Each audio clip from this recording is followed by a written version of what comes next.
تمام اہل اسلام کو السلام علیکم ورحمۃ اللہ وبرکاتہ۔ امید ہے کہ آپ سب لوگ خیریت سے ہوں گے۔ آج جو میری ویڈیو کا ٹاپک ہے وہ ہے حضرت مریم علیہ السلام۔ ان کے بارے میں ہم جانیں گے اور یہ بھی جانیں گے کہ کس طرح سے اللہ تعالیٰ نے اپنے نبی کی جو دعا ہے حضرت مریم علیہ السلام سے کے تھرو قبول فرمائی، اور ہمیں دین کو سمجھنے کی، اولیاء کرام کو، اللہ تعالیٰ کے بندوں کو سمجھنے کی اللہ توفیق عطا فرمائے۔ اب ہم اپنی ویڈیو کا آغاز کرتے ہیں۔ اس ویڈیو کو اینڈ تک پلیز لازمی دیکھیے گا تاکہ اللہ تعالیٰ میرے اور آپ کے علم میں اضافہ فرمائے، اور جو ہم علم سیکھ رہے ہیں اللہ تعالیٰ ہمیں اس پر عمل کرنے والا بننے کی توفیق عطا فرمائے، آمین یا رب العالمین۔ میں اپنی ویڈیو کا آغاز کچھ اس طرح سے کرتی ہوں کہ حضرت عیسیٰ علیہ السلام کی والدہ ماجدہ حضرت مریم رضی اللہ تعالیٰ عنہ کے والد کا نام عمران اور ماں کا نام حنا تھا۔ جب بی بی مریم اپنی ماں کے شکم پہ تھی، اس وقت ان کی ماں کی یہ منت مان لی تھی کہ ان کی ماں نے یہ منت مانگ لی تھی کہ جو بچہ پیدا ہوگا میں اس کو بیت المقدس کی خدمت کے لیے آزاد کر دوں گی۔ چنانچہ جب حضرت مریم پیدا ہوئی تو ان کی والدہ ان کو بیت المقدس میں لے کر گئیں۔ اس وقت بیت المقدس کے تمام عالموں اور عابدوں کے امام حضرت زکریا علیہ السلام تھے، جو حضرت مریم کے خالو تھے۔ حضرت زکریا علیہ السلام نے حضرت مریم رضی اللہ تعالیٰ عنہ کو اپنی کفالت اور پرورش میں لے لیا، اور بیت المقدس کی بالائی منزل میں تمام منزلوں سے الگ ایک محراب بنا کر حضرت مریم رضی اللہ تعالیٰ عنہ کو اس محراب میں ٹھہرایا۔ چنانچہ حضرت مریم رضی اللہ تعالیٰ عنہ اس محراب میں اکیلی اللہ تعالیٰ کی عبادت میں مصروف رہنے لگی، اور حضرت زکریا علیہ السلام صبح و شام محراب میں ان کی خبر گیری اور خورد و نوش کا انتظام کرنے کے لیے آتے جاتے رہتے۔ چند ہی دنوں میں حضرت مریم رضی اللہ تعالیٰ عنہ کی محراب کے اندر یہ کرامات نمودار ہوئی کہ جب حضرت زکریا علیہ السلام محراب میں جاتے تو وہاں جھاڑوں کے پھل گرمی میں اور گرمی کے پھل جھاڑوں میں پاتے تھے، یعنی کہ بے موسم پھل، یعنی کہ سردیوں کے جو پھل تھے وہ گرمیوں میں پائے جاتے تھے، اور گرمیوں کے جو پھل ہیں وہ سردیوں میں پائے جاتے تھے۔ حضرت زکریا علیہ السلام حیران ہو کر پوچھتے کہ اے مریم، یہ پھل کہاں سے تمہارے پاس آتے ہیں؟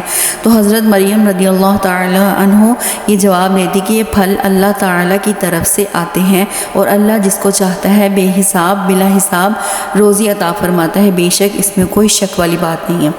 حضرت زکریا علیہ السلام کو خداوند قدوس نے نبوت کے شرف سے نوازا تھا، مگر ان کے کوئی اولاد نہیں تھی، وہ بالکل ضعیف ہو چکے تھے۔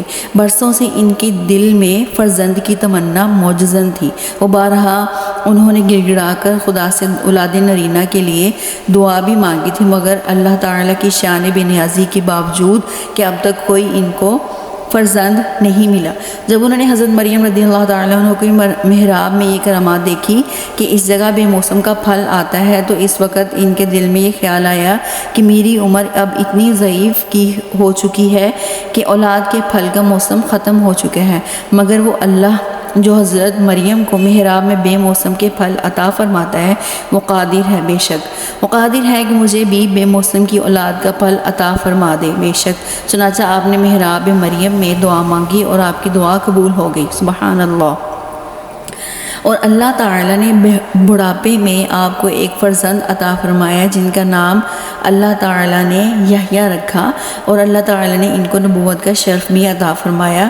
قرآن مجید میں کچھ اس طرح سے بیان کیا گیا ہے سورۃ آل عمران میں، جب زکریا اس کے پاس اس کی نماز پڑھنے کی جگہ جاتے تو اس کے پاس نیا رزق پاتے۔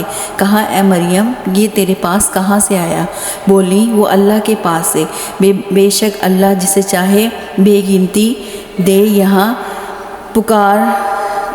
پکارا زکریا اپنے رب کو، بولا کہ اے رب میرے، مجھے اپنے پاس سے دے ستھری اولاد، بے شک تو ہی ہے دعا سننے والا۔ تو فرشتوں نے اسے آواز دی، وہ اپنی نماز کی جگہ کھڑا نماز پڑھ رہا تھا، بے شک اللہ کو آپ کا مزدہ دیتا ہے یحییٰ کا جو اللہ کی طرف کے ایک کلمہ کی تصدیق کرے گا، اور سردار اور ہمیشہ کے لیے عورتوں سے بچنے والا اور نبی ہمارے خاصوں میں سے، یعنی کہ اللہ تعالیٰ نے حضرت یحییٰ علیہ السلام کے بارے میں یہ فرمایا کہ جو ان کی اولاد ہوئی، ان کے جو بیٹا پیدا ہوا حضرت یحییٰ علیہ السلام، ان کے بارے میں اللہ تعالیٰ نے فرمایا۔